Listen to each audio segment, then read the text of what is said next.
அண்ணே உங்களுக்கு ஆக்சிடென்ட் ஆகி நீங்க ஆஸ்பத்திரிக்கு போய் ஆஸ்பத்திரியில இருந்து கோமாக்கு போய் கோமால இருந்து 10 வயசுக்கு போய் இப்ப பழைய நிலைமைக்கு திரும்பி வந்துட்டீங்க. எப்பா பூதம் மாமா டிஸ்சார்ஜ் ஆயிட்டாரா? இந்த உலகத்தை விட்டு டிஸ்சார்ஜ் ஆகி 1 மாசம் ஆச்சு. செத்து போயிட்டாரா? அட கடவுளே. அண்ணே எவன் செத்த நமக்கண்ணா, நான் அணுவா செத்துக்கிட்டு இருக்கேன். முதல்ல வந்து அந்த புஷ்பா மெட்ரோ முடிச்சு விடுனே.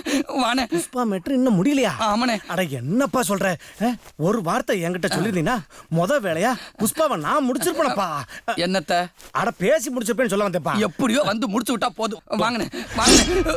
ஏய், நான் கேட்கிற கேள்விக்கெல்லாம் பதில் சொல்லணும், இல்ல இவனை அறுத்துருவேன். அறுவாலை வைக்கிறதுக்கு வேற இடமே கிடைக்கலையா? உனக்கு என்ன மேட்டர் வேணும்னு சொல்லுப்பா, நான் சொல்லிட்டு போறேன். உட்கார் உட்கார் வா. இங்க பாரா ஜாக்கெட்டு, இதுக்காக 25 வருஷம் தவறுந்திருக்கேன்டா. 25 வருஷம் தவறுந்திருக்கேன்.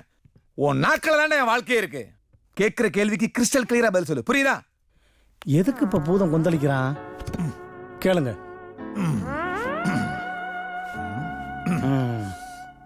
மாமா என்ன சொன்னாரு? இங்க பாருங்க, எனக்கும் மாமாக்கும் 15 வருஷம் பழக்கம். அவர் என்கிட்ட 1000 சொல்லியிருப்பாரு. உங்களுக்கு என்ன வேணுமோ அதை மட்டும் கேளுங்க. டேய், அன்னைக்கு மதியம் 1 மணிக்கு ஆஸ்பத்திரிக்கு மாமா பக்கம் வந்தீங்களடா, அப்ப என்ன காதல ஓனாரு, அதை மட்டும் சொல்லு.